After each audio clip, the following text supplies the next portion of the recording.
Então, é com muito prazer que eu dou início a este seminário web, promovido pelo Fundo Positivo, parte do seu projeto Saúde Positiva. É um projeto que o Fundo Positivo está desenvolvendo desde o ano de 2020,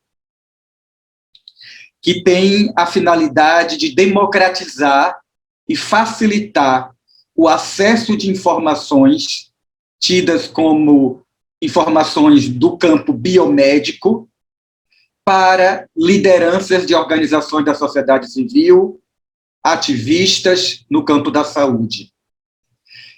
O nosso projeto Saúde Positiva, que completa agora, em maio, 1 ano, ele tem um hot site, que é hospedado dentro do site do Fundo Positivo, e neste hot site nós hospedamos todas as ferramentas de comunicação que o projeto vem produzindo, como podcasts, vídeos, spots, cards e os seminários web, como este seminário web, que estará disponibilizado também para as pessoas que não puderam estar hoje ao vivo, estará hospedado também no nosso hot site.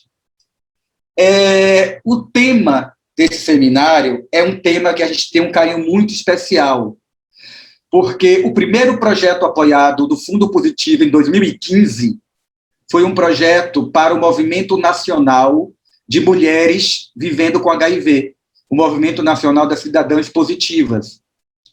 E o ano passado, em 2020, nós nos aproximamos ainda mais desse movimento, o Movimento Nacional de Cidadãs Positivas. É um movimento que a gente tem como um parceiro estratégico. E esse relacionamento ele só tem crescido com o movimento de mulheres. E hoje é um tema que é de muito interesse para toda a sociedade, sem dúvida, para todo o movimento de HIV, mas especialmente para o movimento de mulheres vivendo com HIV. Que o tema é planejamento familiar e contracepção para mulheres vivendo com HIV/AIDS. Para isso, a gente está contando com a ilustre participação de 3 convidadas que têm uma experiência muito grande com o tema.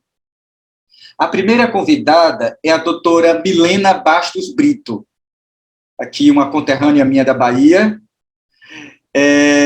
A doutora Milena é médica ginecologista da Escola Baiana de Medicina e Saúde Pública, mestre e doutora pelo Departamento de Ginecologia e Obstetrícia da USP, tem uma larga experiência na área de ginecologia e obstetrícia, professora adjunta da disciplina de ginecologia e obstetrícia na Escola Baiana de Medicina e Saúde Pública, é professora de pós-graduação também nesse instituto de ensino, e professora assistente do Departamento de Ginecologia, Obstetrícia e Reprodução Humana da Faculdade de Medicina da Universidade Federal da Bahia, a UFBA. Boa tarde, doutora Milena, muito obrigado por estar aqui conosco. Boa tarde, Ana. Eu agradeço imensamente o convite, né? É realmente um prazer estar aqui falando com vocês. Eu vou tentar ser o mais breve possível, porque eu acho que realmente o que é mais interessante é a gente abrir para as perguntas, né? Às vezes o que a gente quer falar não é tão interessante para o público. Eu posso já compartilhar minha apresentação? Eu só queria rapidamente só apresentar nossas duas outras convidadas. Não, só um minutinho só para apresentar a doutora Isabel e a Silvia, aí eu volto a conversar contigo, tá? Só um minutinho. Então, a outra nossa convidada é a doutora Silvia Aloia. Doutora Isabel Cristina Espósito Sorpreso, de São Paulo. Ela é médica pela Universidade de Santo Amaro, Unisa, ginecologista e obstetra pela Universidade do Servidor Público Estadual, doutorado em Medicina pela Universidade Federal de São Paulo, pela Unifesp, docente, orientadora e pesquisadora do programa de pós-graduação da Faculdade de Medicina da Universidade de São Paulo e delegada da Sociedade de Ginecologia da Infância e Adolescência por São Paulo. Boa tarde, doutora Isabel. Muito obrigado por estar com o Fundo Positivo hoje. Boa tarde, Rara Henriques, boa tarde ao todo o Fundo Positivo, à comissão organizadora, muito obrigada pelo convite. É sempre bom estar presente uma possibilidade de um espaço de troca de saberes, de experiências, e, sem dúvida nenhuma, nesse mês de março, que é o mês da saúde da mulher, é sempre muito importante nós termos a oportunidade de fazermos reflexões a respeito da saúde sexual e reprodutiva das mulheres. Então, muito obrigada pelo convite e estou à disposição. Que feliz coincidência que esse nosso seminário está sendo feito nesse mês de março. Então, e a nossa terceira convidada é uma grande parceira do Fundo Positivo, a Silvia Aloia, bacharel em Administração de Sistemas e Serviços de Saúde da Universidade Estadual do Rio Grande do Sul, compõe a Secretaria Nacional do Movimento Nacional de Cidadãs Positivas e o Comitê de Assessoramento da Transmissão Vertical do GT UNAIDS e GT da Agenda 2030. Boa tarde, Silvia. Que alegria ter você aqui conosco. Silvia, você tira tá mudo. Boa tarde, Rally. Boa tarde a todas, a todos, a todes, né? É um prazer imenso estar aqui. Obrigada pelo convite. Parabenizar, né, mais uma vez ao Fundo Positivo por trazer este tema que é tão importante para todas nós, né? E tantos outros temas que o Fundo Positivo tem ofertado ali, vários webseminários com temas de extrema relevância. Obrigada. Então, vamos começar. A metodologia tem sido, desses seminários web, uma apresentação por cada palestrante, em média de 15 minutos, e, na sequência, a gente não abre ainda para debate, termina as 3 apresentações, aí sim a gente abre para o debate, pedindo que as pessoas possam se inscrever através do chat com as perguntas. Tá? Então, a primeira convidada que eu chamo para a sua apresentação é a doutora Milena, que vai apresentar sua pesquisa e seu relato de experiência com as mulheres vivendo com HIV. Bom, está com a palavra, doutora Milena. Muito obrigado. Obrigada, Rafa. Bom, obrigada, eu já fui apresentada, eu vou adiantar minha apresentação, só agradecer mais uma vez, é sempre um prazer falar, né, para a comunidade, né, como um todo, e o convite foi feito a mim para falar um pouquinho da minha pesquisa, né, uma pesquisa que a gente fez já há um tempo atrás, mas eu vou contextualizar antes um pouco, né, sobre essa contracepção para as mulheres que vivem com HIV, tá? Na verdade, minha pesquisa é em contracepção, minha cachaça mesmo é isso, tá? Então, meu slide de conflitos de interesses, essa palestra não tem nenhum conflito. Bom, vou começar falando da importância desse tema, né, que são as altas taxas de gestações não planejadas que a gente tem no Brasil e no mundo, não é um privilégio nosso, tá? Então, vejam que 40% das gestações que acontecem em todo o mundo são relatadas como não planejadas, e, obviamente, as nossas taxas giram aí em torno de 55%, nível maior.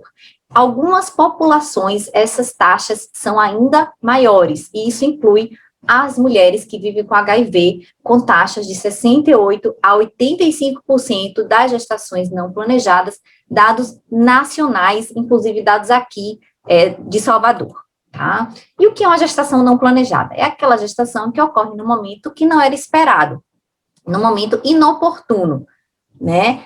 Ela pode ser não ser planejada e ser desejada ou não. Aquela que não é desejada é ainda pior, né? Porque aquela que era desejada para um outro momento, às vezes o casal, ou mesmo a paciente, acaba adequando e tendo uma gravidez com um prognóstico melhor do que aquela que não é planejada e ainda por cima não é desejada.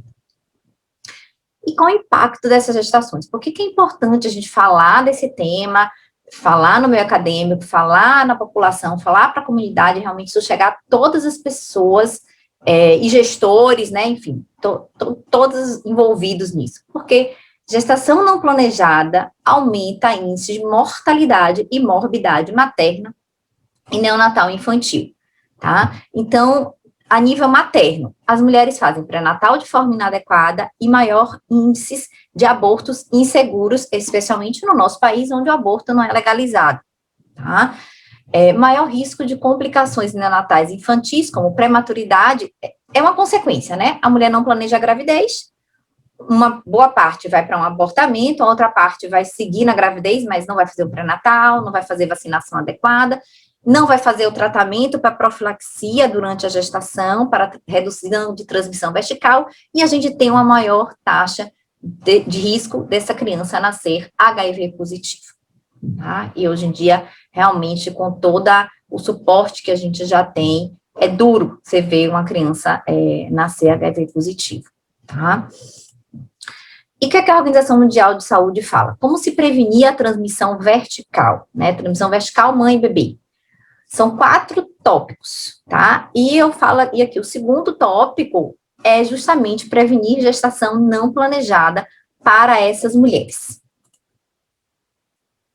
Como que a gente pode prevenir gestação não planejada? Primeiro, orientação. Acho que a nossa função aqui é muito de orientação, de conversar, por isso que eu vou tentar ser bem breve. Quando tiver 10 minutos, Halle, você pode me dar um sinal, por favor. Então, para prevenir gestação não planejada, uma coisa muito importante é a gente ampliar e orientar essa mulher sobre os métodos contraceptivos eficazes. O que a gente tem hoje de método entre os métodos mais eficazes? O que a gente chama de métodos contraceptivos de longa ação, que são representados pelos DIUs, né, o DIU de cobre, que a gente tem em todo o SUS, os DIUs com hormônio, que a gente não tem no SUS, mas existem alguns programas e cidades que têm, e o implante de etanogesteral, que também existem alguns programas e cidades que têm, mas isso não é de amplo acesso a toda a população. Tá? E por que eles são mais eficazes mesmo, Milena? São. Vejam que aqui isso é uma tabelinha do OMS, tá? Eles estão no topo da eficácia comparados à esterilização feminina e masculina. Então, eles são tão eficazes quanto a laqueadura ou quanto a vasectomia, com a vantagem de, se aquela mulher quiser engravidar em algum momento, ela pode parar o método e engravidar, e sem a necessidade de se submeter a uma cirurgia também, né? E aí, claro que a gente sempre, quando fala, né, de contracepção para essas mulheres, a gente sempre lembra, né, independente da contracepção, da profilaxia das ISTs, do uso dos preservativos, mas vejam que quando a gente fala em termos de contracepção, de eficácia contraceptiva, eles estão aqui embaixo em relação à eficácia contraceptiva. Dupla proteção, fundamental, importantíssima, a gente sempre vai orientar, ela tendo ou, né, ela vivendo ou não com HIV, isso é uma recomendação nossa, ginecologistas, para todas as mulheres, tá? Forma de prevenção, né, de todas, não só do HIV, mas de todas as outras ISTs. Porém, sabe-se que a adesão é muito baixa, tá? E aí também aqui são dados internacionais e dados nacionais também conduzidos aqui por uma colega do CEDAP, tá? Que é o centro aqui de Salvador, referência do estado. E por que não usa, né? Então, elas não usam porque relatam resistência do parceiro, às vezes o parceiro desconhece a sorologia da mulher, é mais comum entre mulheres do que homens que vivem com HIV, utilizar o preservativo, e tem um estudo que mostrou que se você mandar SMS sobre planejamento familiar, sobre o uso de preservativo, e se aumentou o uso do preservativo, mas vejam que ainda é muito baixo, e como eu disse, só preservativo para contracepção não é o que a gente recomenda, sim a associação de métodos contraceptivos. por que eu vou falar dos LARCs, né, que são, a sigla vem do inglês, né, que são os métodos contraceptivos de elongação, vem do inglês Long Acting Reversible Contraceptive. E aí eu vou só mostrar aqui esse slide, que foi cedido por uma colega, né, lá de Ribeirão, Brasil e México. Tá? Eu não vou nem falar do Reino Unido, né, nem Estados Unidos, que são países desenvolvidos, mas vamos lá, Brasil e México.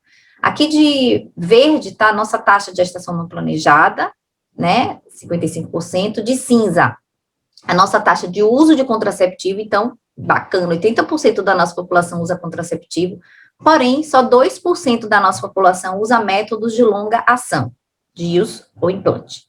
Se nós formos para o México, você tem uma taxa menor de uso de contraceptivo geral na população, uma taxa menor de gestação não planejada e uma taxa muito maior de métodos de elongação.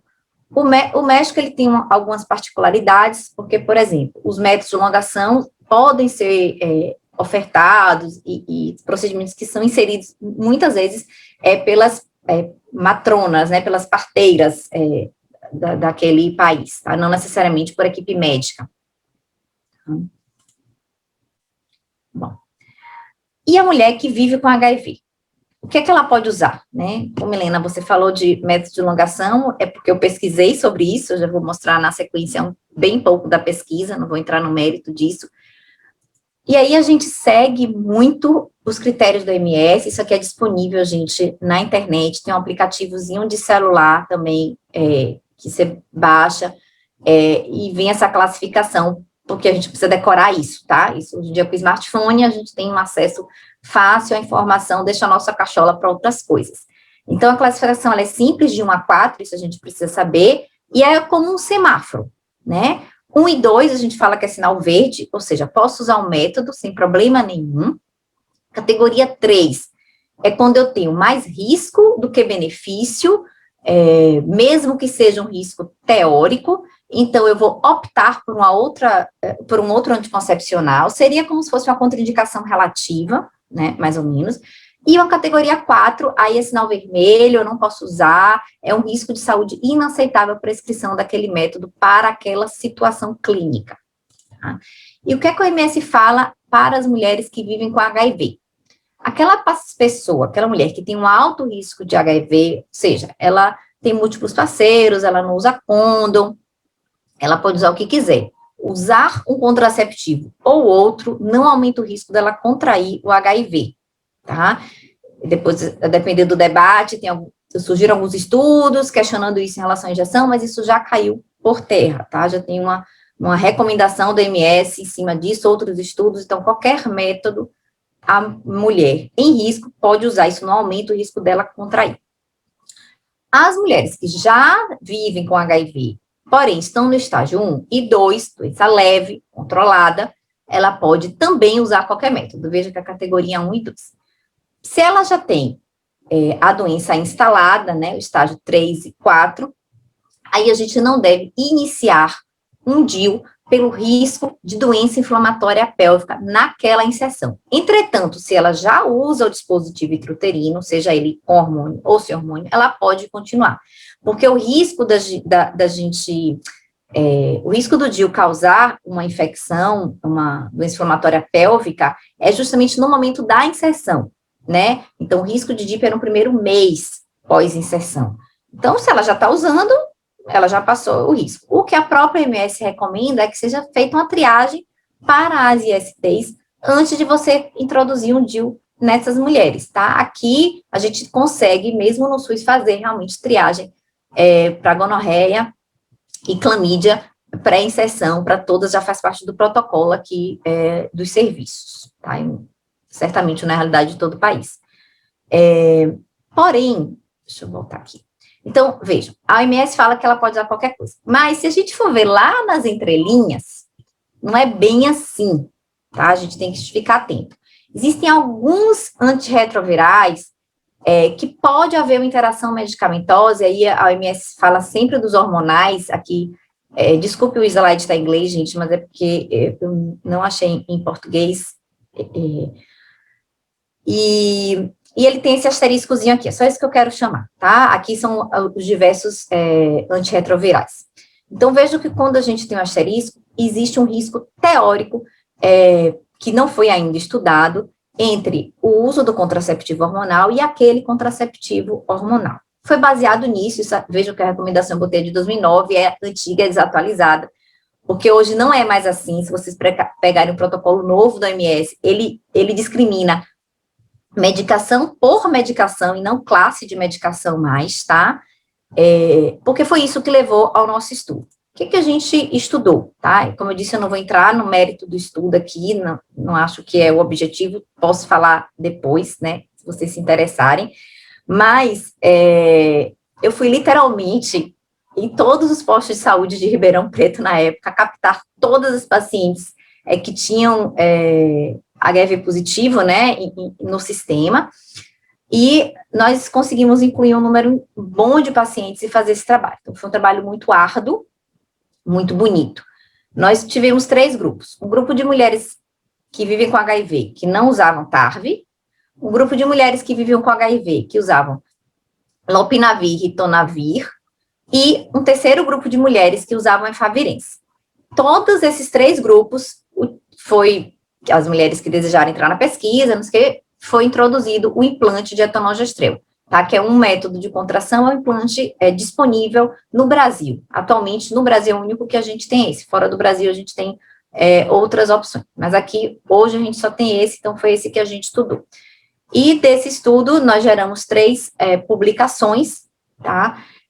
Onde a primeira delas foi a avaliação da farmacocinética, né? Que é esse estudo primeiro aqui, que foi o mais importante, foi o carro-chefe da pesquisa, onde realmente nós observamos, foi um estudo feito in vitro, né, então nós observamos que o uso do lopinavir e ritonavir, ele aumentava a biodisponibilidade do etanolgestrel, que é o hormônio do implante, então sem efeito na eficácia contraceptiva daquele método, porém, as mulheres que usavam efavirenz tiveram uma redução na biodisponibilidade do etanolgestrel, sugerindo talvez uma redução da eficácia. Tá? Então, vejam, a gente não avaliou o risco de gravidez, a gente pegou o soro dessa paciente e in vitro viu a dosagem daquele hormônio naquelas mulheres, tá certo? Além disso, a gente avaliou o padrão de sangramento. Um dos grandes inconvenientes do implante é um sangramento irregular, que ele pode ocasionar em algumas pacientes, e por conta dessa interação medicamentosa, uma dúvida que nos surgiu será que isso também interfere no padrão de sangramento? A gente não observou isso, o padrão de sangramento foi igual entre os 3 grupos, tá? Então, todas viviam com HIV usando ou não usando terapia antirretroviral. E, por fim, a gente avaliou também alguns marcadores metabólicos, então, marcadores hepáticos, marcadores renais, colesterol, e também a gente não teve nenhuma diferença entre os grupos, sugerindo uma segurança metabólica para co-administração dessas drogas, né, a TARV mais o implante contraceptivo. Claro que depois desse estudo, outros estudos surgiram, né, rapidamente a sociedade científica se mobilizou, e em 2017, a gente publicou em 2014, em 2017 o OMS se posicionou através de alguns estudos clínicos que avaliaram risco de gravidez em usuárias de implante e usuárias de efavirenz, e não observou diferença na taxa de gestação. Então, o implante ele é tão seguro que, apesar dessa redução da biodisponibilidade que a gente viu, não houve uma correlação com redução da eficácia do método. E as recomendações atuais da OMS, tá? E eu tenho muito orgulho em dizer que a gente tem 2 brasileiras nessas recomendações, uma é a Carolina, que foi minha orientadora, que me cedeu o slide, a outra sou eu, né? E a recomendação atual é: o risco de uma mulher adquirir HIV não restringe a sua escolha contraceptiva, então ela pode usar o que ela quiser. Esforços para expandir as opções dos métodos e garantir um acesso total e equitativo ao serviço de planejamento familiar devem continuar. Eu entendo que é muito isso que vocês fazem, né?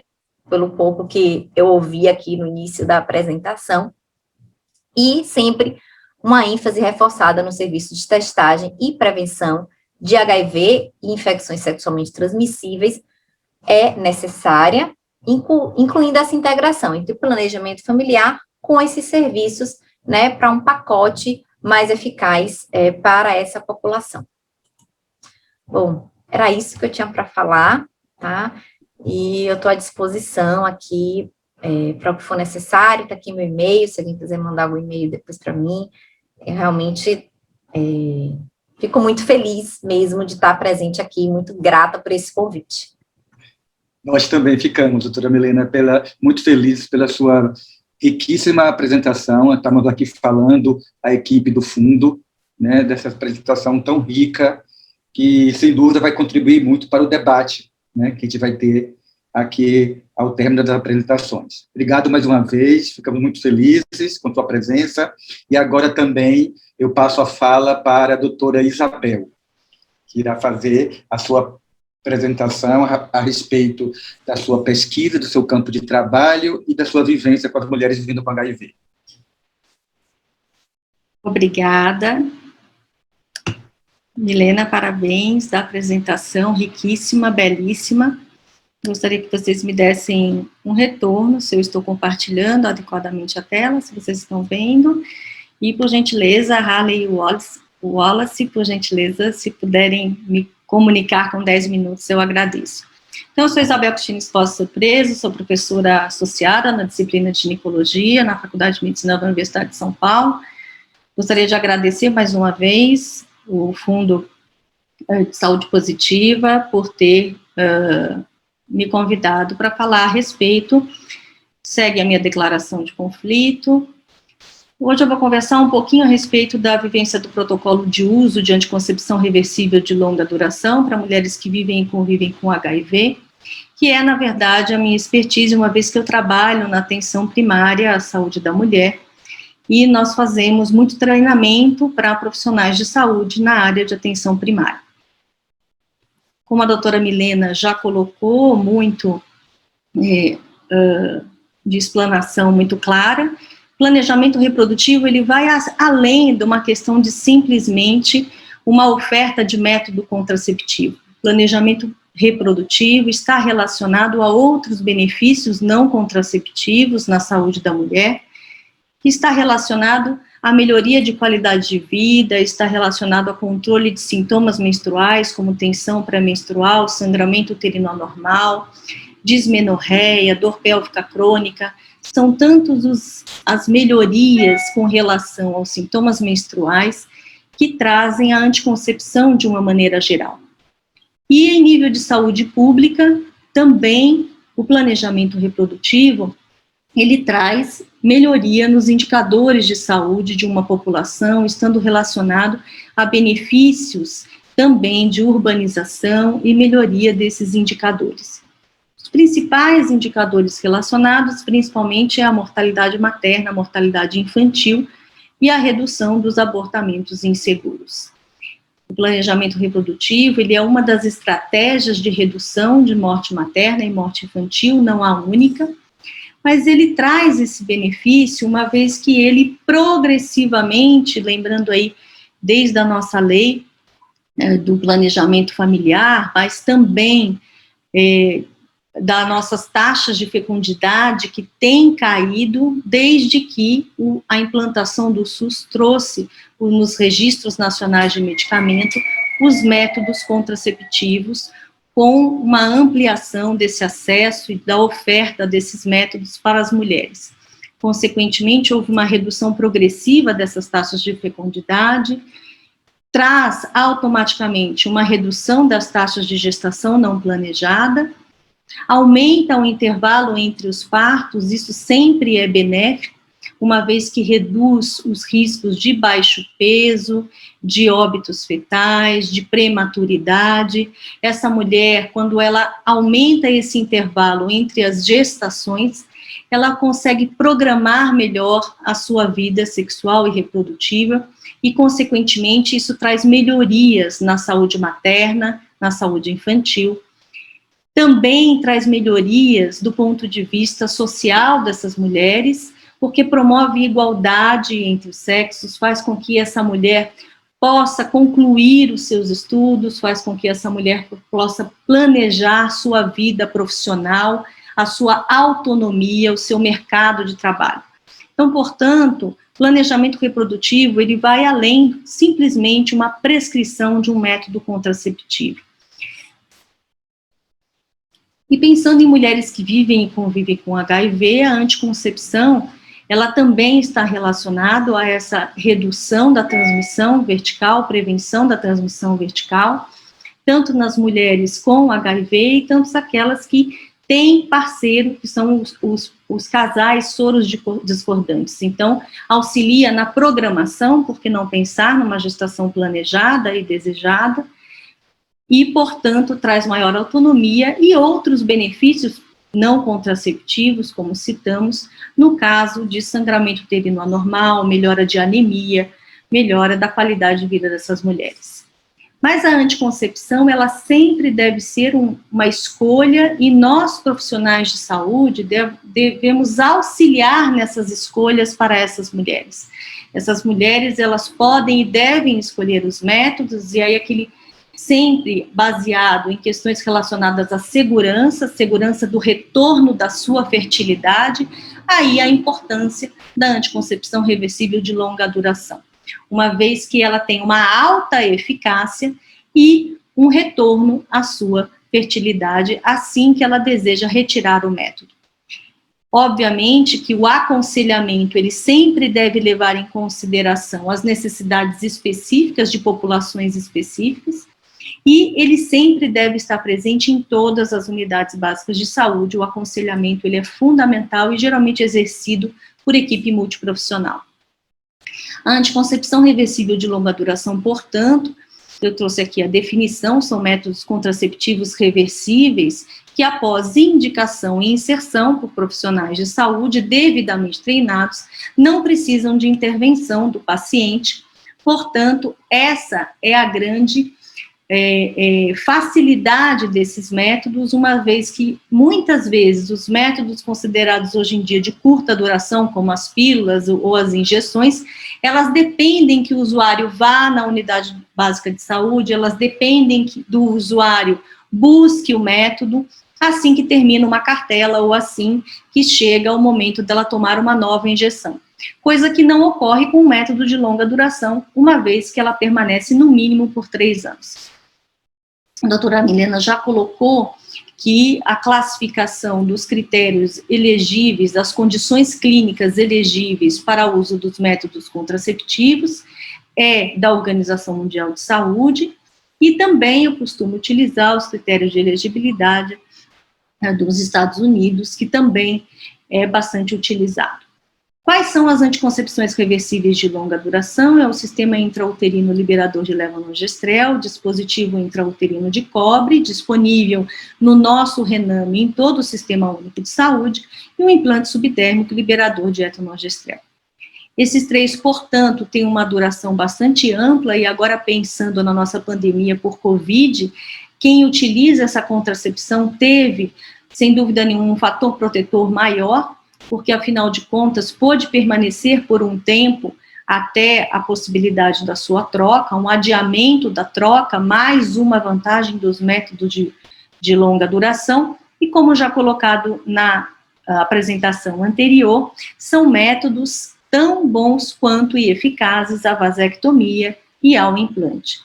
O implante, o sistema liberador de levonorgestrel e o dispositivo de cobre são tão bons quanto a laqueadura e a vasectomia, promovem menos de uma gravidez a cada 100 mulheres em um ano.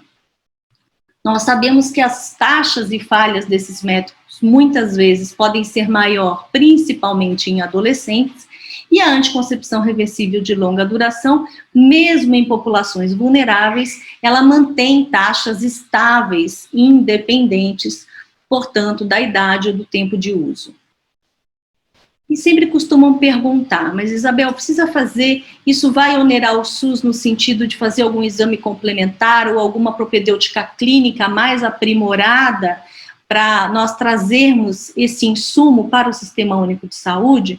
nós precisamos de uma boa anamnese, de um bom exame clínico, de um acompanhamento, de uma coordenação de cuidados, sem dúvida nenhuma, mas a resposta aqui, baseada naquela prática de recomendação de contracepção no CDC, A, é tudo aquilo que é essencial e obrigatório, e C, não contribui substancialmente para o uso seguro do método anticoncepcional, ou seja, com relação ao rastreio do HIV ou de testes laboratoriais de outras infecções sexualmente transmissíveis, não são recomendadas no caso da inserção, nem do DIU de cobre, nem do implante, nem do sistema intrauterino liberador de levonorgestrel. Quando a gente pensa em anticoncepção para mulheres com HIV, por onde começar então? Então, como já dito também anteriormente, a dupla proteção ela é fundamental, ela tem um papel essencial, mas com taxas de falhas muito maiores do que a anticoncepção reversível de longa duração. Aqui, as 5 estratégias de recomendação do uso do condom. Os preservativos, o ideal é que seja utilizado em todas as relações sexuais. Se não houver, isso a gente costuma conversar muito, aconselhar muito os adolescentes, se não houver a possibilidade do condom, né, retardar ou evitar o ato sexual sempre que possível. Ele evita o contato de fluidos seminais e vaginais com a outra genitália, ou seja, a genitália do parceiro. Quando associado a outros métodos contraceptivos, ele traz essa questão relacionada à dupla proteção e, obviamente, são sempre incentivados, né, o relacionamento mútuo de fidelidade. E as mulheres que convivem com HIV, tem alguma restrição ao método? A doutora Milena, vou somente colocar a lâmina, mas a doutora Milena já colocou, que alguns métodos, na verdade, acabam tendo classificação 3 somente quando associados aos estágios 3 e 4 da doença. A interação do TARV de métodos contraceptivos, a resposta, quando perguntam, eu sempre brinco que, em princípio, existe a interação. Então, sim, existe uma alteração na via metabólica de algumas enzimas hepáticas que acabam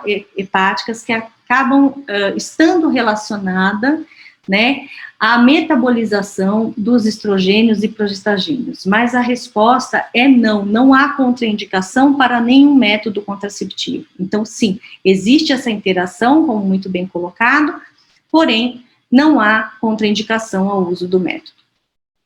E a relação entre os métodos contraceptivos e o risco de aquisição do HIV, a resposta atualmente é não. Não houve um estudo clínico realizado que traga um aumento da aquisição do HIV por nenhum tipo de método contraceptivo. Então, a resposta às nossas perguntas de contracepção em mulheres que vivem com HIV mulheres que convivem com HIV têm restrição ao método? Não. Há interação, mas no momento não há contraindicação ao uso de nenhum método. Há relação entre métodos contraceptivos e o risco de HIV? A resposta é não. E é preciso pesquisar HIV antes de iniciar qualquer método contraceptivo? A resposta é não. E aí, então, nós temos a nossa vivência em São Paulo, do treinamento de profissionais de saúde, como eu já havia colocado para vocês. A partir desta lei, eu quero trazer aqui que, quando foi lançado essa propaganda a respeito da lei 16.806, que é uma lei municipal de São Paulo, o implante ele veio no braço com um desenho inadequado, mas eu quero trazer aqui a riqueza da questão quando nós trazemos políticas públicas para o nosso processo de trabalho, né? Que trouxe aqui a transcrição da lei. As mulheres em situação de vulnerabilidade na cidade de São Paulo, atendidas na rede pública, por meio de instituições diretas ou conveniadas, terão direito a receber o implante contraceptivo reversível de longa duração de levonorgestrel. A importância de políticas públicas para mulheres neste mês, portanto, que é o nosso mês de março, isso sistematiza o processo de trabalho. Isso permite reprodutibilidade e continuidade de processos de trabalho, principalmente no Sistema Único de Saúde. Isso garante direitos a mulheres com vulnerabilidade.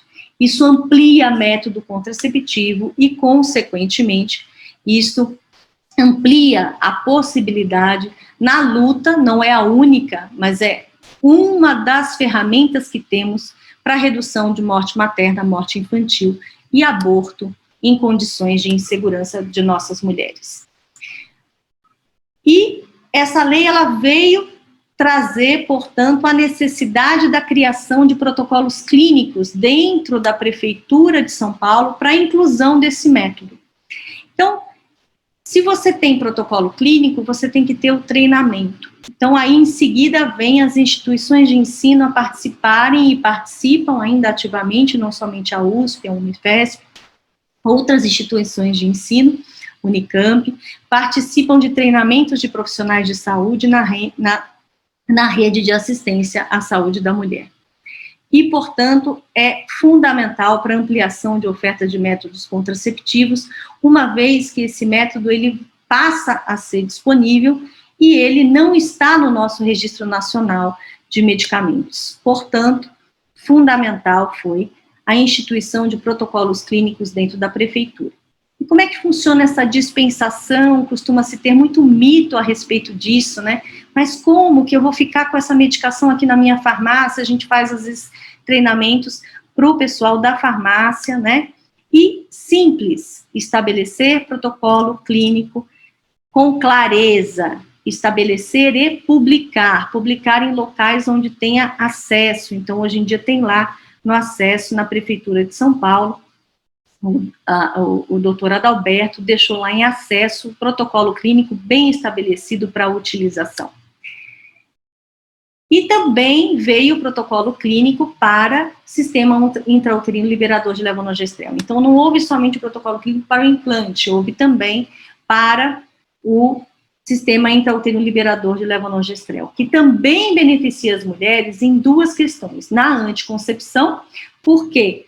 Porque entra aqui as mulheres pacientes de alto risco para HIV e que vivem com HIV, e também aquelas que são acometidas por uma demanda específica em saúde da mulher, que chama-se sangramento uterino anormal.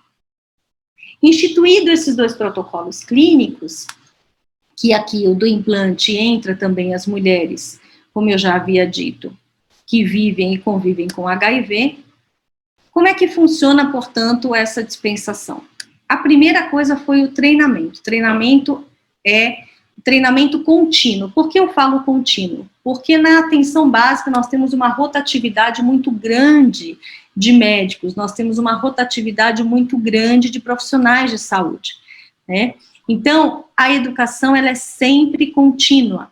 Por quê? Porque, às vezes, a gente brinca, quando a gente treinou uma unidade básica de saúde que está tudo funcionando, o médico, às vezes, ou pede transferência, ou sai da região, vai para uma outra região. Então, as unidades básicas de saúde, elas costumam ter uma rotatividade muito grande com profissionais de saúde e, portanto, é fundamental o treinamento contínuo para a anticoncepção reversível de longa duração. A dispensação, ela é muito simples, baseada em formulários de dispensação devidamente preenchidos e assinados por médicos responsáveis no serviço e sempre seguindo os protocolos clínicos publicados. E, portanto, aqui eu trago a facilidade, né, das pacientes, nos casos que elas vão buscar sempre as moradoras de ruas, as pacientes com maior vulnerabilidade, elas acabam indo junto sempre com a assistente social, mas de uma maneira geral, as pacientes mesmo levam os formulários, pegam a medicação e trazem para a gente, para que a gente possa fazer a inserção nessas mulheres. Então, aqui eu trouxe o formulário, né, uniformizados, são formulários da prefeitura, portanto, isso facilita bastante, principalmente quando a gente pensa em coordenação de cuidado, em supervisão de um território, isso fica muito mais facilitado. E aqui eu deixo somente um adendo para a manutenção de processos de trabalho, o aconselhamento reprodutivo. Então, a maioria dessas mulheres, elas já chegam aconselhadas, elas já chegam com um fluxo específico, referenciadas, né? Então, é fundamental ter uma equipe multiprofissional envolvida em todo esse processo. Pensando em zero anticoncepção não atendida, a anticoncepção reversível de longa duração, ela é sem dúvida nenhuma uma excelente opção para as mulheres, e eu deixo também que fazem coordenação de cuidado, segmento e supervisão de território, que o registro em prontuário eletrônico ou em serviços que tenham registros em arquivos médicos é fundamental para o segmento dessas pacientes. Então, muito obrigada. Obrigado, doutora Isabel, pela brilhante exposição, muito rica, traz realmente um conhecimento, né, uma propriedade sobre o tema. Bom, a nossa a próxima palestrante, expositora, como já apresentei, é uma pessoa que a gente tem um carinho muito especial e que tem uma vivência muito forte com o tema. Eu passo, na realidade, passo a fala para uma pessoa que tem literalmente lugar de fala no tema, que é a Silvia Aloia, do Movimento Nacional de Cidadãs Positivas Mulheres Vivendo com HIV. Então, boa tarde novamente a todas, a todos, a todes. Agradecer também novamente aqui ao Fundo Positivo pelo convite. O Halley aqui colocou que em 2015 a primeira organização apoiada quando se instalou o Fundo Positivo foi o MNSP, e eu estava mexendo nos papéis hoje e aí encontrei o primeiro trabalho em 2015, com esse apoio, né, e esse trabalho foi de direitos sexuais e direitos reprodutivos, foi uma publicação, um banner, então, bem interessante, né, que aqui estamos para falar novamente, né, sobre esse tema. Como o Halley já me apresentou, o meu lugar de fala é enquanto mulher vivendo com HIV/AIDS, integrante de um grande movimento de mulheres que vivem com HIV/AIDS, mulheres usuárias dos serviços de saúde, com desejos, com demandas, no campo da contracepção, do planejamento familiar e, né, em suma, dos direitos sexuais e dos direitos reprodutivos das mulheres que vivem com HIV/AIDS. O movimento nacional, só para situar, ele é composto por mulheres cis e trans que vivem com HIV/AIDS, e ele busca o fortalecimento destas mulheres através de informação, né, para a autonomia destas, no poder delas poderem fazerem escolhas acertadas.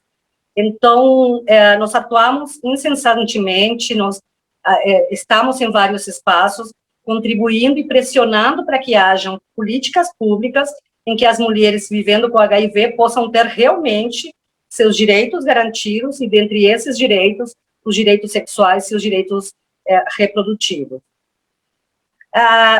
Foram muito boas as explanações, né, que a doutora Milena e a doutora Isabel trouxeram, não é? São muitas e variadas as tecnologias no campo da contracepção, né? E o movimento se interessa muito por todas essas atualizações para que a gente possa atingir o nosso público e melhor informar, né, essas questões biomédicas para as pessoas que nos acessam, não só as mulheres que estão dentro do nosso movimento, mas também multiplicar para outras mulheres vivendo com HIV.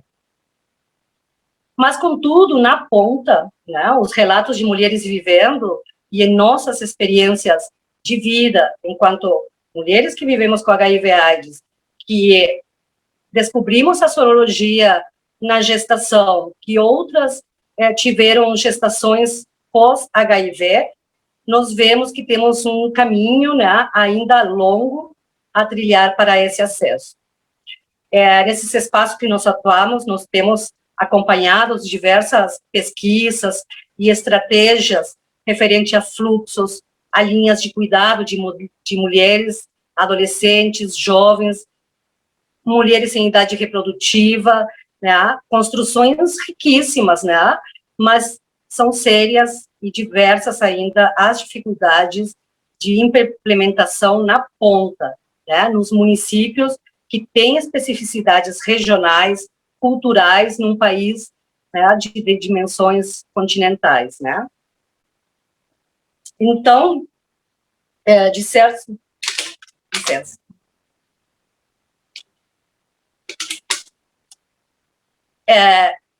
Que, na verdade, né, a saúde sexual não existe, de fato, nos serviços de saúde. O movimento nacional tem indagado algumas cidadãs, tem falado sobre isso, né, sobre o conhecimento das cidadãs de serviços de saúde sexual, né, elas trazem que desconhecem, a grande maioria não conhece serviços de saúde sexual, de fato, na ponta. A mesma coisa no que se refere a serviços de planejamento familiar. Na maior parte, as mulheres fazem o pré-natal, têm o pré-natal, mas elas não acessam esse planejamento realmente, né? E apesar dos avanços, né, nos métodos de contracepção, a maior parte, como já foi dito, né, das gestações não é planejada. E esse número ainda é maior em mulheres vivendo com HIV/AIDS e em mulheres vulnerabilizadas. Essas gestações têm muitos desfechos negativos para a mulher e para a criança, já foi dito, né, mas reforço, né, que gera violência física, gera mortalidade infantil, redução das oportunidades, tanto para a criança, tanto para a mulher, né? Então, a gente vê, né, em nossas conversas, em nossas atuações, que há um desconhecimento do corpo, não se pode falar sobre sexualidade nas escolas, os serviços de saúde não abordam também, por N questões, né, que a gente pode abrir aqui, né, o ECA, o Estatuto da Criança e do Adolescente e outros marcos legais, eles muitas vezes, na grande maioria, não são respeitados nas consultas de adolescentes, né, segundo diversos relatos e nossas observações enquanto usuárias. Então, são diversos fatores que impedem o acesso das mulheres que chegam muitas vezes pela primeira vez a um serviço já gestantes, né, e se descobrem com HIV. Então, há um grande gap aí, né, nos serviços, de que estas pessoas não conseguem acessá-los, né, para prevenir, né, essa gestação, para realmente realizar um planejamento familiar e um cuidado, né, para isso. Junto a tudo isso, né, nós estamos vivenciando uma série de retrocessos em todas as áreas, né, mas na área da saúde, na área da saúde sexual e direitos reprodutivos. Nós temos, na conferência da ONU, onde o presidente, em 2019 mesmo, fez uma manifestação sobre a redução de investimento nos direitos sexuais e reprodutivos, sobre não falar esse termo de saúde sexual e saúde reprodutiva. Ele alegava, né, que esses termos, eles promovem o aborto, né, quando a gente sabe, as pesquisas apontam, né, que é exatamente ao contrário, né, o planejamento familiar promove o desenvolvimento do país, o desenvolvimento humano, o desenvolvimento econômico, a qualidade de vida de muitas mulheres, como bem dito há pouco pela doutora Isabel, não é? Junto com isso, também nós temos um apagamento grande nas políticas para as mulheres, né? A própria estratégia de prevenção combinada, nós também conversamos sobre isso, né? Não coloca a mulher como uma população prioritária, por exemplo, né? Que nós somos, né? Então, esse apagamento também resulta no caos que a gente está vivenciando. Então, são muitas as tecnologias, mas que não são acessadas por quem realmente necessita. Isso já é mostrado na própria estratégia mesmo de prevenção combinada. Nós temos PrEP, nós temos PEP, nós temos ali uma gama de possibilidades, né? E quem acessa não são as pessoas a qual se destina, né? Então, assim, a pergunta, né, quantas mulheres poderiam ter uma vida melhor, oportunidades aumentadas, se tivesse realmente acesso a esse serviço, não é? Além de tudo isso, são vários fatores, né, mas além de tudo isso, eu trago também o estigma e a discriminação que ainda são entraves, que dificultam a oferta de informações, e o encorajamento de mulheres que querem ter filhos e que têm HIV. Muitas são desencorajadas, e há ainda casos piores de discriminação e de julgamento das que engravidam. É incrível que estamos há 4 décadas de uma epidemia, né, e ainda há relatos dentro do movimento de muitas mulheres vivendo com HIV/AIDS, de violência institucional, de violência obstétrica. Algumas são veladas, outras não são veladas, são escancaradas, né, o que atinge em cheio a vida das mulheres que vivem com HIV/AIDS. Atinge no emocional, atinge na sua autoestima, tem prejuízos imensuráveis e irreparáveis. E ainda sem assistência e acesso à saúde mental e tudo que a gente está vivenciando. Nós, do Movimentos, nós estamos atentas para que estes métodos de contracepção sejam explicados, que as mulheres tenham autonomia para escolhê-los, que não haja opressão, né, a mulheres usuárias de crack, por exemplo, e outras drogas, que há relatos destas e de alguns, em alguns espaços, que muitas vezes simplesmente este insumo ele é colocado, né, sem muitas explicações, né, ou retirando filhos à força dessas mulheres, que acham políticas intersetoriais para essas mulheres, porque na grande maioria, né, a droga não é o maior problema dessas mulheres, né, é a droga da vida delas, né, toda a desigualdade é que levaram ao uso da droga e abuso de álcool e para aliviar a dor, não é? Então, nós mulheres estamos sendo sempre, geralmente, as mulheres são as culpabilizadas, assumimos responsabilidades muito sozinhas, né? Somos culpabilizadas porque engravidamos, porque abortamos, porque somos até culpabilizadas que estamos sozinhas, que somos mais solteiras, que os homens vão embora. Então, nós não precisamos, né, ter serviços de saúde que também nos culpabilizem, nos estigmatizem, nos discriminem, nos chamem de irresponsáveis quando quando a mulher chega gestante e é HIV. Então, assim, com isso eu quero dizer que os problemas, que são de diversas ordens, eles se iniciam, e é onde nós trazemos muito essa questão, em outras dimensões. E é nestas dimensões, nestas causas, que nós devemos prestar muita atenção e dirigir nossos esforços, que são as dimensões estruturais. As desigualdades de todas as ordens, né? Econômicas, culturais, raciais, as fundamentalistas, a desigualdade de gênero, e é nisso que temos que nos concentrar muito, para que essas tecnologias consigam chegar realmente, serem acessadas pelas mulheres que vivem com HIV/AIDS. Bom, para não me alongar, aqui tem várias cidadãs positivas que estão participando desse seminário e podem estar colocando contribuições, disser que temos um longo caminho, né, de acesso do planejamento familiar ao acesso à saúde sexual.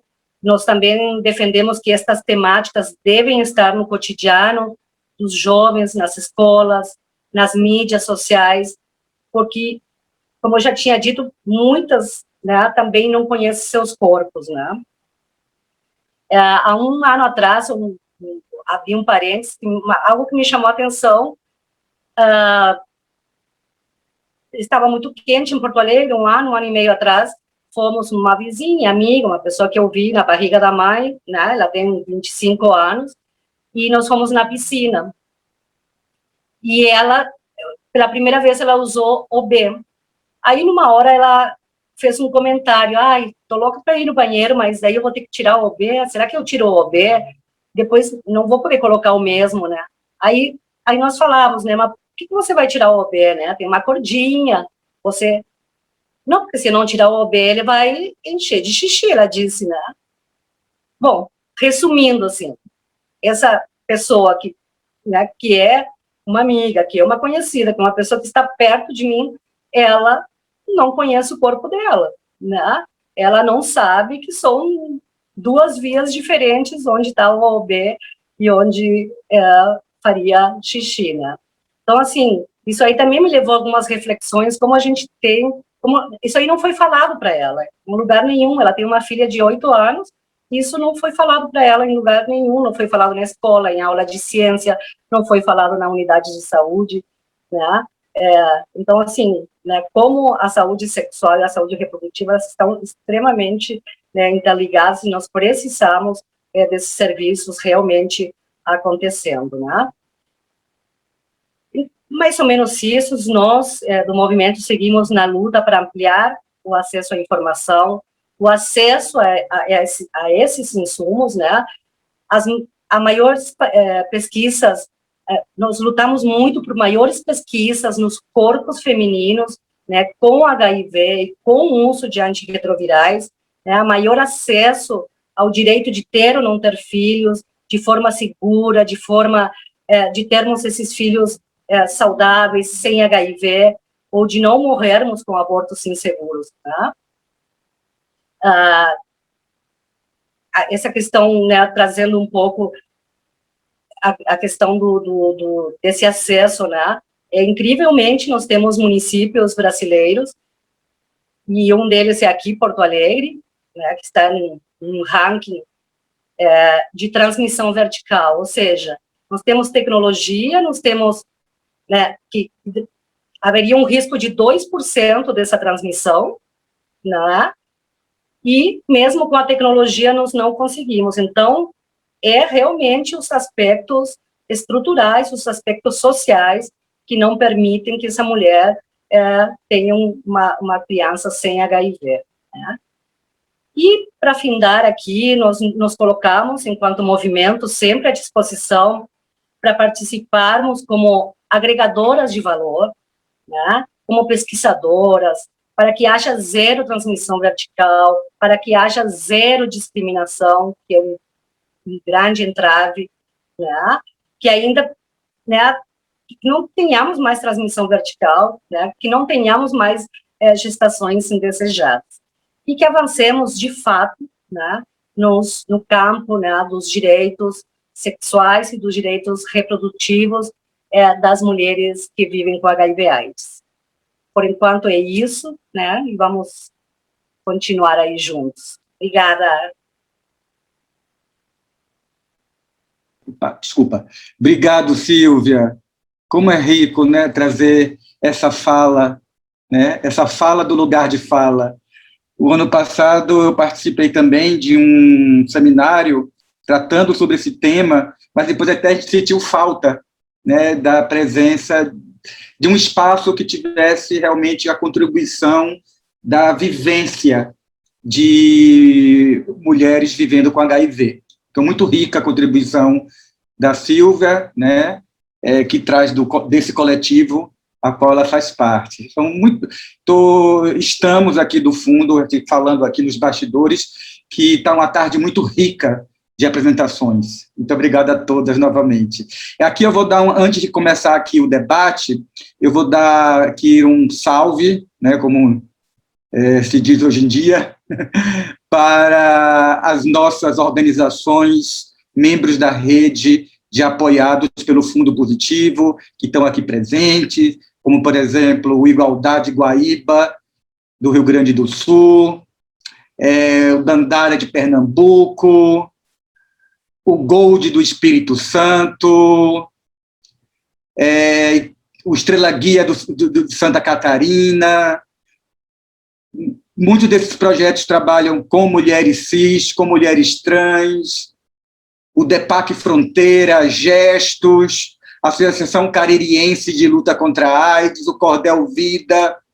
Temos aqui também a grata satisfação de estar presente um parceiro do Fundo Positivo, a agência AIDS, através da Thalita Martins, a querida Rosária Rodrigues, que conheço desde a época do GAPA Bahia, também membro do Movimento Nacional de Cidadãs Positivas. Então, obrigado pela presença de cada um de vocês. Bom, eu vou começar, então, a rodada de perguntas, e eu vou, então, fazer um bloco, primeiro para a doutora Milena, reunindo aqui as perguntas que foram direcionadas para ela. Depois, então, eu reúno o bloco das perguntas de doutora Isabel e depois Silvia. Aí tem algumas que foram direcionadas para ambas, tá? Aí eu vou fazer também. Bom, a primeira pergunta... só um minutinho, estou aqui vendo... Ops.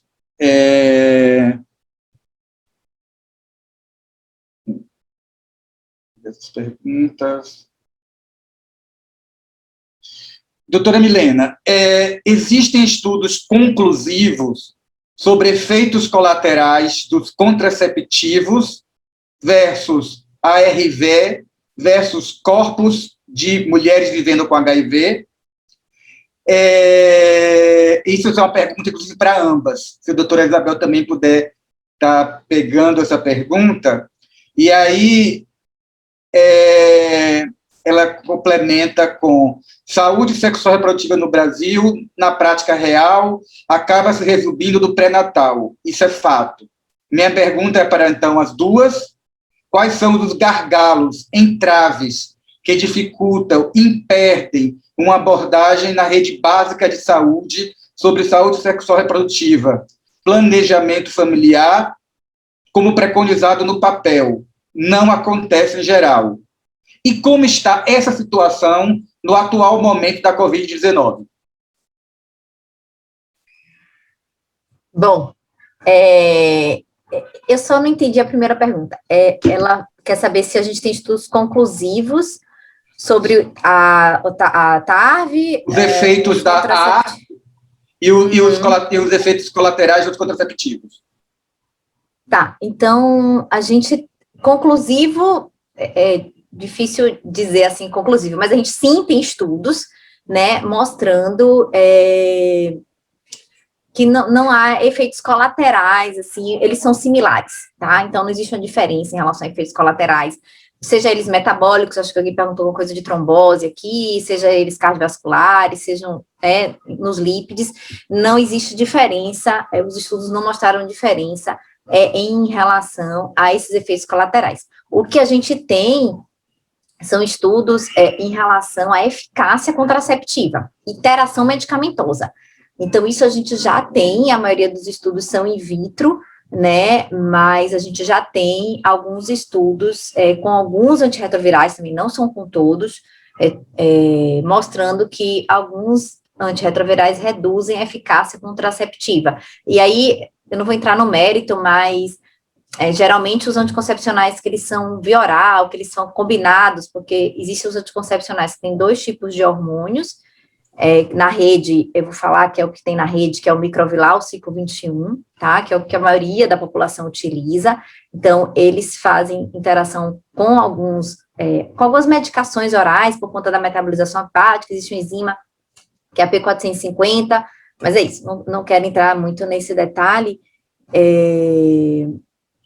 Então, os DIUs, então, tem menos esse efeito, porque não existe, assim como implante, porque não existe essa primeira passagem hepática, mas a depender do antirretroviral, existe essa interação medicamentosa. Então, em relação ao efeito colateral, não é igual. Quem usa TARV ou quem não usa vai ter o mesmo risco de trombose, independente da TARV, tá? Eu não sei se era bem isso a pergunta, eu espero ter respondido. Em relação ao COVID, existiu caos, não foi específico de nenhuma população, foi para todas as mulheres, né, a gente teve um real fechamento do serviço de planejamento familiar, eu sei que isso não foi realidade no país, mas eu posso falar que em Salvador eu coordeno 3 ambulatórios, meus 3 ambulatórios ficaram fechados por meses, eu fui deslocada para o pré-natal, acho que alguém falou aqui, se resume ao pré-natal, e no fim das contas isso é uma realidade para a população feminina como um todo. Eu não digo nem, eu não acho que isso é específico para as mulheres que vivem com HIV, isso é, infelizmente, uma realidade. Então, essa coisa do pré-natal, rede cegonha, isso é muito forte, entranhado nesse país, mas as outras coisas da mulher, da saúde feminina, o climatério, o planejamento familiar, a reprodução assistida, isso é muito falho para as mulheres, né, e no tempo do Covid isso só foi pior, né, então, infelizmente a gente teve, e o pessoal falou que de desabastecimento, tivemos desabastecimento de contraceptivos, de camisinha, né, só não tivemos de DIU a gente pode continuar colocando, que continua em sobra aí, mas a gente tem toda uma peculiaridade para inserção de DIU nessa população. Eu gostaria de fazer algumas complementações, posso, Ale? Pode, doutora Isabel, lógico, e até já tem uma pergunta direcionada também para a senhora, quando a senhora fizer a complementação, já pode emendar, sobre a respeito da pesquisa que a senhora trouxe, se foi para mulheres, que a senhora se referiu à pesquisa, para mulheres com HIV no sistema prisional e de rua, e em que momento se pensa nessas mulheres.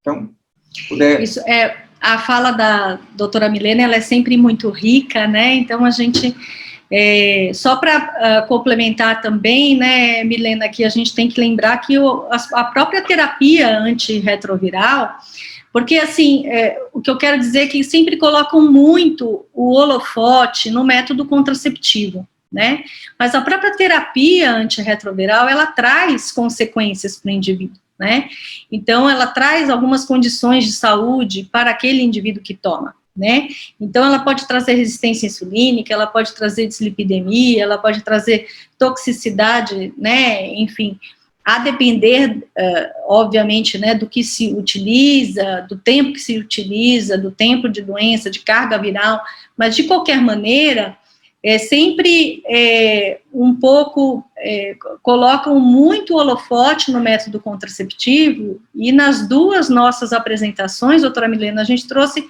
o quão é importante, né, porque na ausência dos métodos contraceptivos, a gente deixa de ter escolha. Então, assim, e aí já pegando o gancho de algumas colocações aqui dos espectadores, eu quero que amplie muito os métodos contraceptivos, porque a mulher, ela vai ter oportunidade de escolha, mesmo de não utilizar absolutamente nada, ou de optar pela abstinência, ou de optar por métodos de barreira, ou métodos comportamentais, né, mas assim, vamos falar de ampliação de métodos, uma vez que isso promove escolha.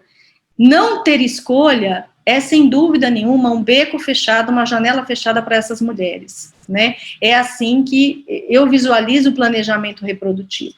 Mas, somente para trazer que a terapia antirretroviral, né, doutora Milena, ela também traz consequências, que não é o método contraceptivo, e sim a interação dessas medicações. Então, a interação dessas medicações, por isso a importância da individualização na prescrição do método contraceptivo. Então, uma coisa é aconselhamento. Aconselhamento é falar sobre segurança, é falar sobre eficácia, é falar sobre tempo de uso, é fazer essa mulher refletir se ela deseja ou não uma gestação, se ela deseja, se aquela última gravidez dela foi planejada ou não foi, e a partir deste momento pensar, refletir, não é só refletir, é fazer uma introspecção, né, sobre o assunto, e depois a escolha, que é aquilo que ela explana, né, mas a partir disso, ela só poderá fazer uma vez que nós podemos ofertar, né, possibilidades de utilização de métodos contraceptivos, né, então eu só queria trazer essa questão.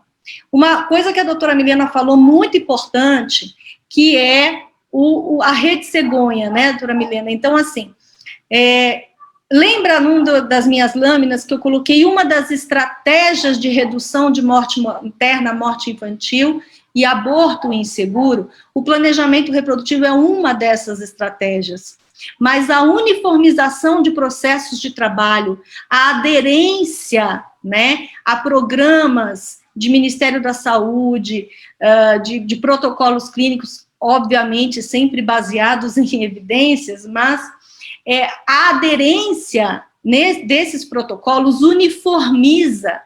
Isso faz com que a gente tenha uniformização de processos de trabalho.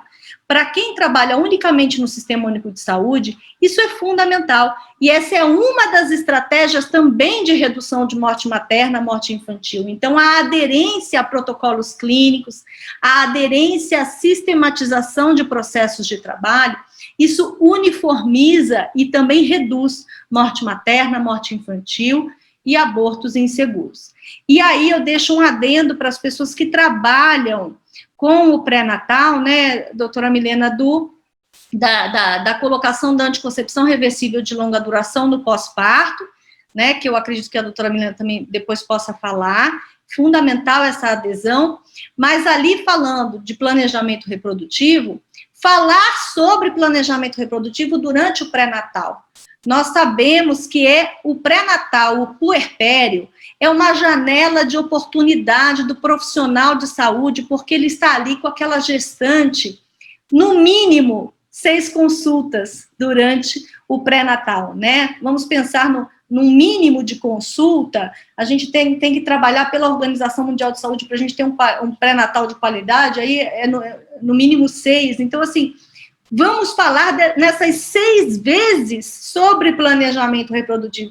Mas como assim, doutora Isabel? A gente tem tanta coisa para falar, então incluam mais uma, porque é uma janela de oportunidade para essa mulher pensar, né, enquanto ela está gestando, se essa gestação foi planejada ou não, e se ela não foi planejada, o que ela pode fazer para planejar melhor, né, a sua condição de vida. Então, são alguns aspectos. E aí, já pegando o gancho de uma dos palestrantes, eu gostaria de achar o nominho, que eu gosto de chamar... A Rose, doutora Isabel, a Rose, está me escutando? Então, a Rose, ela perguntou a respeito das privadas de liberdade, moradoras de rua, né? Isso também.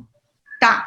Então, Rose, a privada de liberdade e moradora de rua, ela não entra nesse protocolo clínico especificamente, agora, nesse momento, né? Por quê? Porque você tem de haver um treinamento, tem que haver um equilíbrio entre o treinamento, que seria a inserção e a implementação de uma nova tecnologia no Sistema Único de Saúde, né? Que ela é ótima, ela é maravilhosa, mas tem de haver o treinamento desses métodos com os profissionais de saúde que utilizam. Então, a primeira coisa que a gente tem que pensar é isso, que a gente está colocando...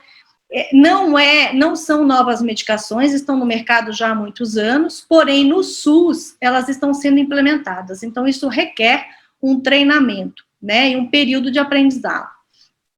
Então, não está contemplando nesse momento. Mas a lei, que é uma lei municipal, eu também queria colocar isso, né, uma lei na cidade, eu quero que isso amplie para o Brasil inteiro.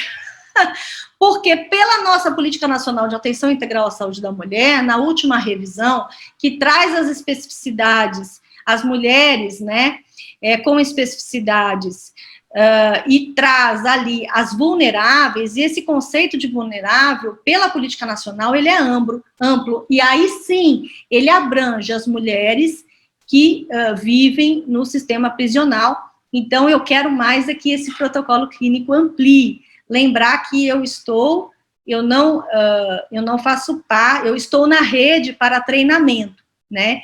Eu não faço parte na execução de nenhuma dessas leis, muito menos os protocolos clínicos, né? Mas eu quero sim, Rose, eu quero que amplie, sem dúvida nenhuma. Eu acredito que da doutora Milena também.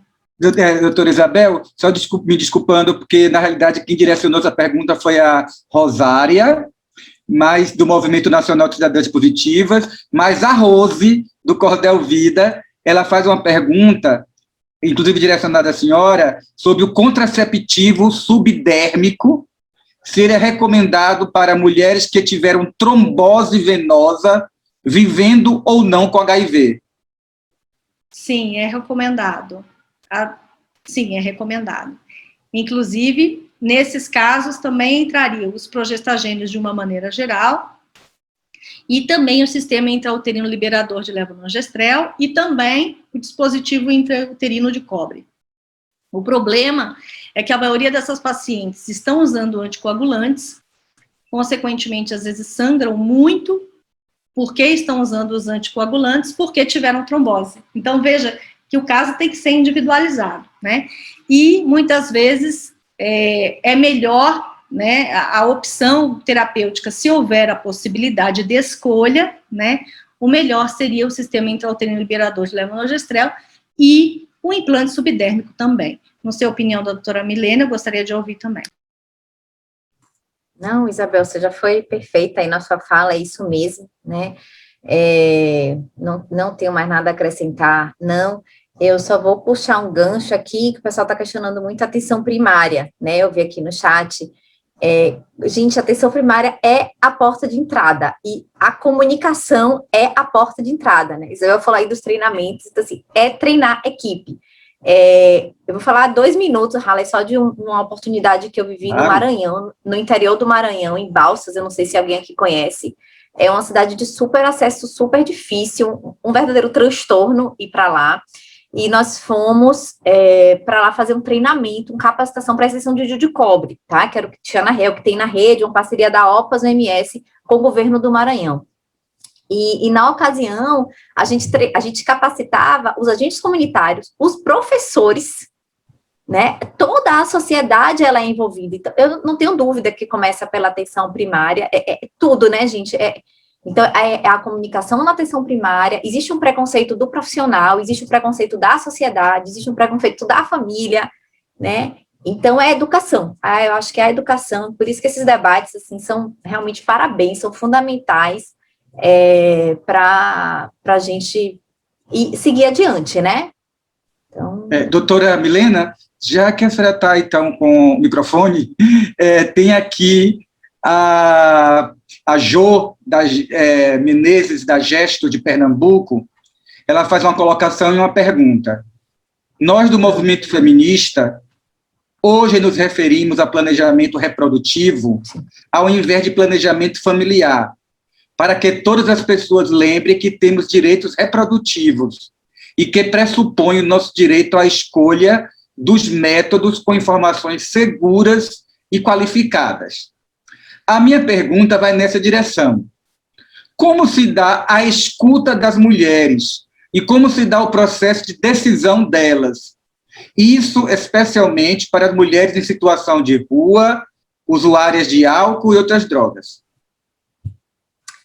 Bom, infelizmente, eu não tenho experiência com essa população, vou ser bem sincera, tá? Existe um projeto em São Paulo, que é muito bonito, tá? Onde eu não vou saber explicar adequadamente como é esse projeto, e eles vão nos ambulatórios de rua, e existe a abordagem a essa população, explica como é os métodos. O que eu posso falar, Jo, é da minha experiência no meu ambulatório de planejamento familiar, que é do SUS, né, aqui, tanto em Ribeirão como em Salvador. Então, o que a gente faz é uma orientação, uma explanação sobre todos. Então, a gente tem um formulário que a gente pergunta o que ela conhece, fala de todos os métodos e oferta o que tem no SUS e o que não tem no SUS, né? Porque se ela tiver condição e quiser comprar, né, ela compra e a gente insere no caso, né? Mas, assim, especificamente, como é que acontece esse processo de população, eu não vou poder lhe responder, né? A gente tem um colega, Harley, que é o professor Sakamoto, que é de São Paulo, que é o cara que trabalha com isso, então eu vou passar adiante essa pergunta, tá? O Fundo Positivo... Não sei se a Isabel conhece o programa dele, o projeto. Eu ia falar do Dr. Sakamoto também, e não faço parte especificamente desse projeto, que é com usuários de drogas, né? O que eu posso falar agora, de 30 dias para cá, que exatamente, doutora Milena, esse consultório de rua, né, e até agradeço, é o doutor Guedes, que ele faz a região oeste, que é o meu território das minhas 2 unidades básicas de saúde, e que ele veio para um treinamento de anticoncepção reversível de longa duração, E durante o treinamento ele falou, professora, posso trazer as moradoras de rua? Então, vou fazer uma breve explanação a respeito. São pacientes muito gratas. Quem foi que fez a pergunta, Harley? Desculpe, acho que foi a Rosário. Não, foi a Jo. A Jo. Foi a Jo, isso, Jo. Jo, são pacientes que estão sendo trazidas, então, elas passam por todo, primeiro, um pré-acolhimento, né, e elas são perguntadas se elas desejam ou não a anticoncepção, né, e também já é feito um pré-aconselhamento, tanto com a rede de assistentes sociais, que trabalham intensamente com esse colega, né, o Dr. Guedes, e também nós temos na nossa unidade a enfermagem que faz também o aconselhamento. Então, todas elas passam previamente. Mas uma vez conosco, a gente brinca que é o momento que ela chega. Então, assim, tem que ser espaços acolhedores, né? E volto a dizer, são pessoas extremamente gratas, são pessoas que, quando a gente fala, olha, nós vamos ter que fazer o exame clínico, fazer a anamnese, as perguntas, né? É um ambulatório didático, participam alunos, então existe toda uma delicadeza, né? E elas o tempo inteiro, assim, muito, assim, com vontade de ter cuidado, assim, de serem cuidadas e de terem esse cuidado. Então, e nós já começamos a inserção de anticoncepção reversível de longa duração naquelas que escolhem, né? Então, tem sido uma oportunidade incrível de conhecê-las. Obrigado por compartilhar, doutora Isabel, essa experiência. Tem uma pergunta aqui, a gente está finalizando em breve o nosso seminário web, e vou fazer as últimas perguntas. Tem uma pergunta, eu não sei se a doutora Isabel e a doutora Melina querem responder as duas, que é da Alcione, do Centro de Referência Vital Brasil em Minas Gerais. Como funciona quando o casal são sorodivergentes e desejam ter filhos?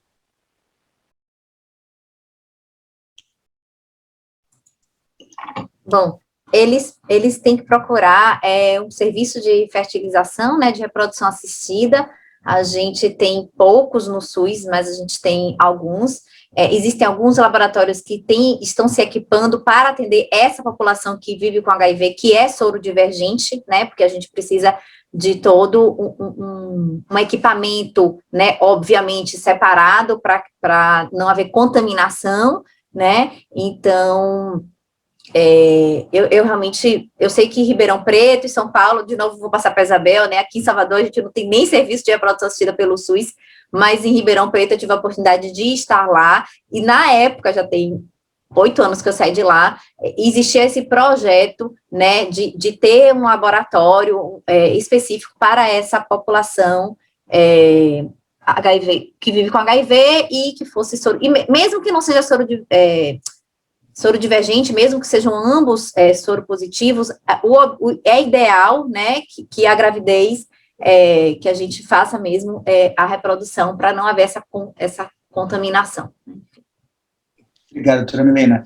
Aqui tem, para finalizar, eu gostaria de passar essa pergunta aqui, um comentário, na realidade, mas com uma pergunta para a Silvia, de uma participante que diz que como as cidadãs positivas se sentem como uma rede de referência ao planejamento familiar.